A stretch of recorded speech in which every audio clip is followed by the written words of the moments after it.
தூத்துக்குடி அருகே மாப்பிள்ளையூரணி பஞ்சாயத்துக்குட்பட்ட இடங்களில் பல மாதங்களாக தேங்கியுள்ள மழை நீரை மாவட்ட நிர்வாகம் உடனடியாக அகற்ற வேண்டும் என்று பொதுமக்கள் கோரிக்கை விடுத்துள்ளனர். பூவாண்டியாபுரம் பகுதியில் வீடுகளை விட்டு வெளியே வர முடியாதபடி மழை நீர் குளம் போல் தேங்கியுள்ளது. பச்சை நிறமாக மாறியுள்ள நீரில் கொசு உற்பத்தியாகி காய்ச்சல் உள்ளிட்ட நோய்கள் பரவி வருவதுடன் அந்த தண்ணீரில் நடந்து செல்பவர்களுக்கு காலில் புண்கள் வர துவங்கியுள்ளதாக அப்பகுதி மக்கள் குற்றம் சாட்டியுள்ளனர். எனவே மாவட்ட நிர்வாகம் உடனடியாக தலையிட்டு தேங்கியுள்ள அசுத்த நீரை அகற்ற நடவடிக்கை எடுக்க வேண்டும் என்று அப்பகுதி மக்கள் கோரிக்கை விடுத்துள்ளனர். எங்களுக்கு 6 மாதமாக இந்த தண்ணி தேங்கி கிடக்குது. எங்களுக்கு கொசுக்கடி, பிள்ளைங்களுக்கு காய்ச்சல் எல்லாமே இருக்குது. அதனால் அந்த தண்ணி எடுக்க மாட்டேங்கிறாங்க. ஃபோன் அடித்தா ஃபோன் எடுக்க மாட்டேங்கிறாங்க. மாநகராட்சியில் போய் கேட்டோம், இந்த வைக்கிறோன்ட்டு அதில் வந்து எங்களுக்கு ஃபோன் எடுக்க மாட்டேங்கிறாங்க. எம்எல்ஏட்ட பேசி பார்த்துட்டோம், நாங்கள் எல்லாத்தையும் பேசி பார்த்துட்டோம்.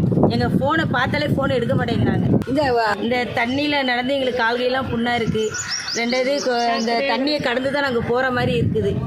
கொசுக்கடி ரொம்ப இருக்குது. பிள்ளைங்களுக்கு காய்ச்சல், நோய் இப்படி நிறைய இருக்குது. ஸ்கூலுக்கு போகிற பிள்ளைகள் கூட எங்களால் போக முடியல.